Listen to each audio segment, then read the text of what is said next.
Today we're looking at something pretty fundamental, how we talk about our daily routines in English. Right. We've got this lesson source that's really helpful. Yeah, and our mission basically is to pull out the key elements so you can describe your day, clearly and confidently. hmm Something everyone needs to do, but sometimes explaining that flow from morning to night can be tricky. Exactly. You find yourself stumbling over the right words or tense.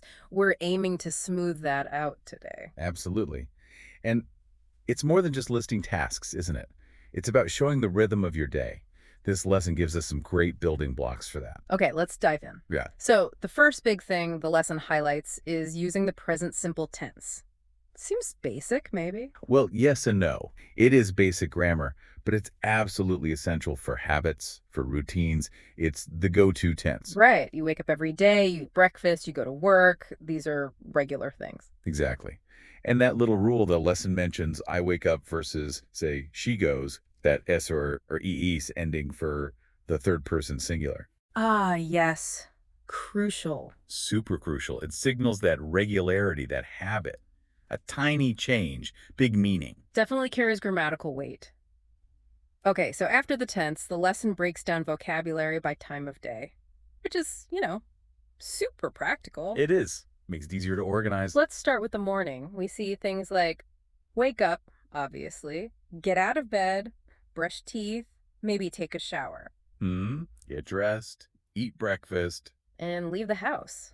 Often with a time, like the lesson suggests leaving around 8 a.m., perhaps. It's interesting how these simple actions kind of create that universal start to the day, even if the details vary a lot. Yeah, it gives you a common script to start from when you share your own specific timing or order. Exactly, a shared framework. Then, moving into the daytime, the lesson mentions things like go to work or go to school. Right, attend meetings, maybe attend classes, have lunch, they suggest around 1 p.m. perhaps. Yeah, sounds typical. And then Yeah. check emails, make phone calls. Sort of paints that picture of a standard workday or study day. And even if your specific job or field is very different, this general vocabulary lets you convey that productive part of the day. Good point. Then we get to the evening, things start winding down. Yeah, the focus shifts. Come home, maybe around 6 p.m., the lesson suggests. Then cook dinner, perhaps watch TV, read a book. And finally go to bed. Maybe around 10:30 p.m.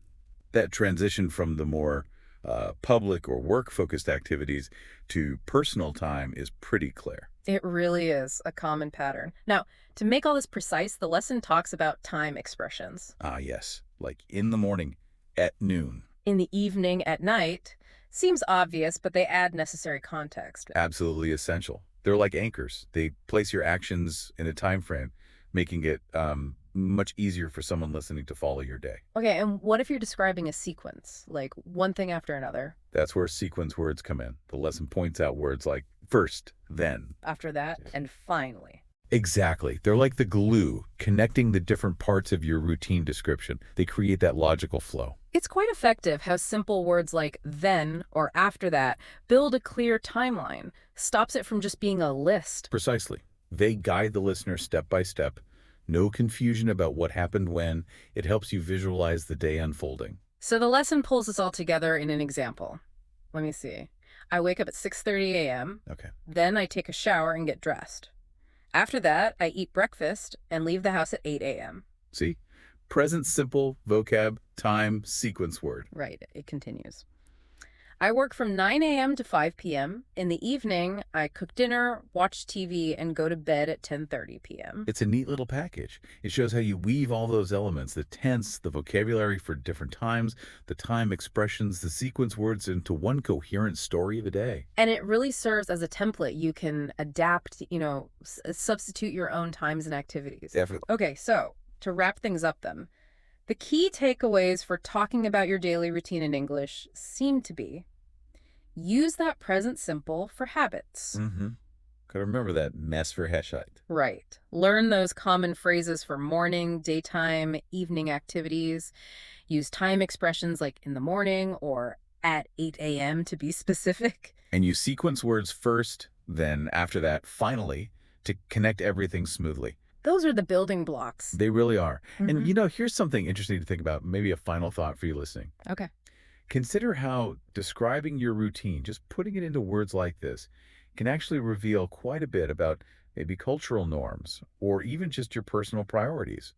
When you lay out your day, what does that structure, that sequence, really say about what's important to you? It's more than just a timetable. That's a good point. It's a subtle reflection of your life, something to mull over.